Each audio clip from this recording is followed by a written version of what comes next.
What is going on, Lakers family? At today's video, we got some NBA news involving the Los Angeles Lakers and this year's upcoming 2024 NBA offseason.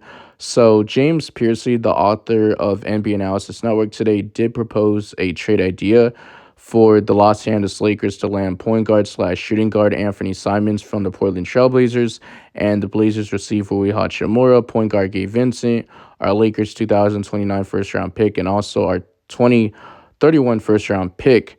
Now, the Lakers made no moves back on the February 8th trade deadline, which makes perfect sense because you can't buy a house if it's not for sale, right? You get what I'm trying to say? So that's the reason why the Lakers did stamp pat. They're being patient. They did their due diligence. You're not going to make a trade just to make a trade, right?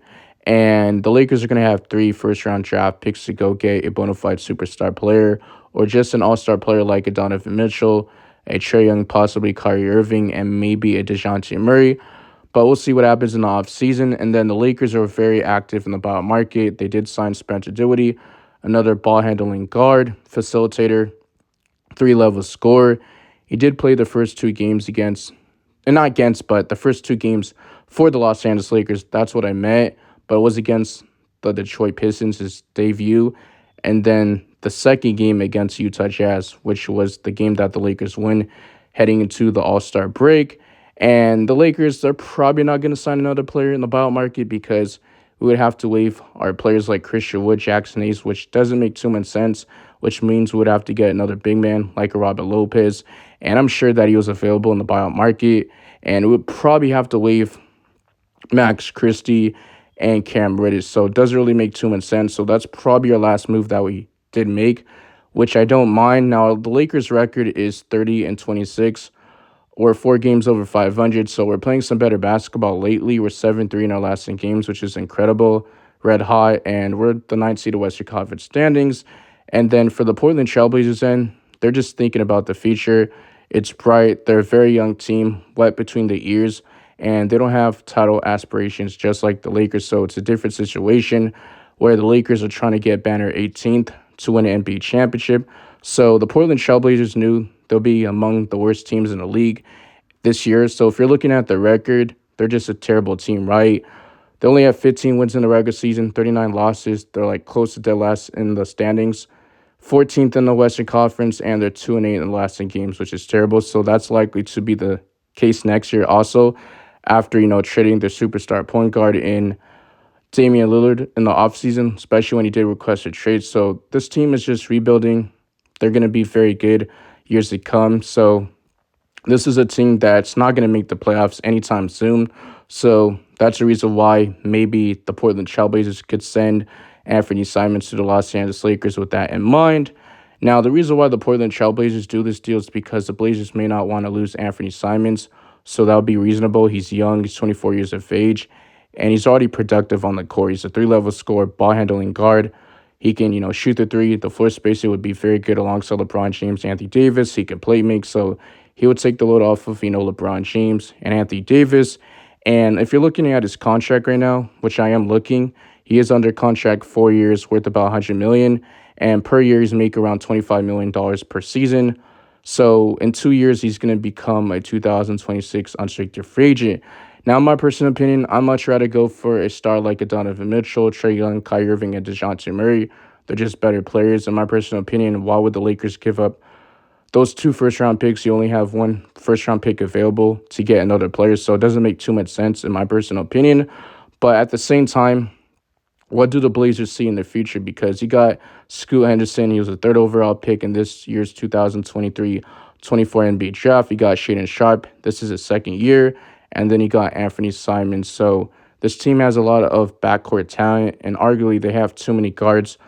You got Shaedon Sharpe. He's really a 3. He could play the small forward. He can play shooting guard, but he's not really a player that plays a point guard. So that is not his position in the backcourt. You got Scoot Henderson and Anfernee Simons in the backcourt, and their defense is a disaster. I looked at one of these players' defensive rating, and Scoot Henderson's defensive rating is about like 121, which that is terrible. That's like one of the worst in the NBA. League average is around 116.5 this season. And then for Anfernee Simons, his defensive rating is around 122. So That's just terrible now for the Los Angeles Lakers. And the reason why they do this deal is because they're just in the middle of the season. We're already hearing speculation about LeBron James leaving the Lakers this summer, given their place in the Western Conference standings, which is, understandable. And LeBron James said he wants to stay in LA. If that's true, the reports are true. So he loves playing for the Los Angeles Lakers. And this team needs to, make some upgrades to improve this roster because the Lakers will be wasting another year of LeBron James, especially when he's in year 21. He's 39 years of age. And then next season, he's going to be in year 22, 40 years old on December. So by trotting out the same roster next season, they need a guard who can space the floor, handle the ball, and create their own shot.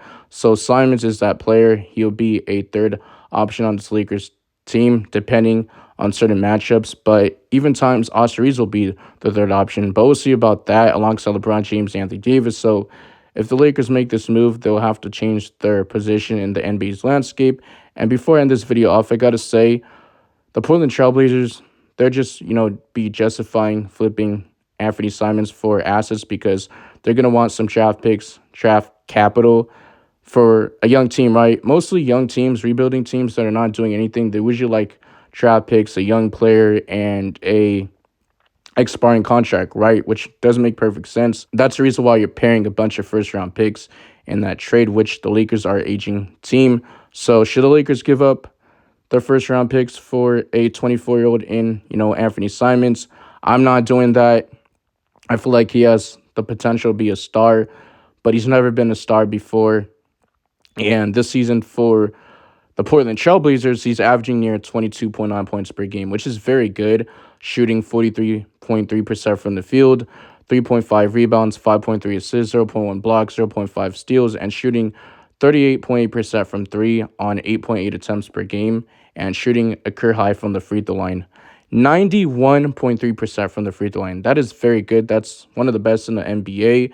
He's played 31 games for the Portland Trailblazers, and he's playing close to 33.5 minutes a night. So he's 6'3", and he weighs about 193 pounds. Now, the only way I could see LeBron James, leaving if the Lakers don't get a superstar player like a point guard in the offseason to please LeBron James. And there's even reports coming out that the Lakers might even draft Bronny James to please LeBron James. In my personal opinion, I don't think they should do that.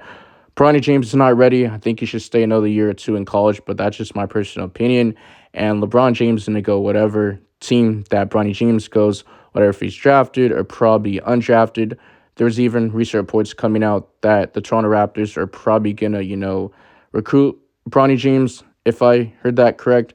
And then I've seen, reports coming out that the Miami Heat were going to recruit Bronny James. And I saw Bronny James in the draft boards, like the 17th, 18th overall pick for the Atlanta Hawks. Correct me if I'm wrong, but I seen that. But that was like months ago. But I appreciate the support. Drop a like in this video so YouTube could push the algorithm more. Subscribe. Really trying to reach my next goal of 3K subs. And the only way I could do that is if you guys support this channel. Turn on notification bell so you guys stay updated news, rumors, updates, and off-season trades. And let me know in the comment section what do you guys think of today's video. And also comment down what topic you guys want to see me talk about in my next video. And I'm out of here. Peace.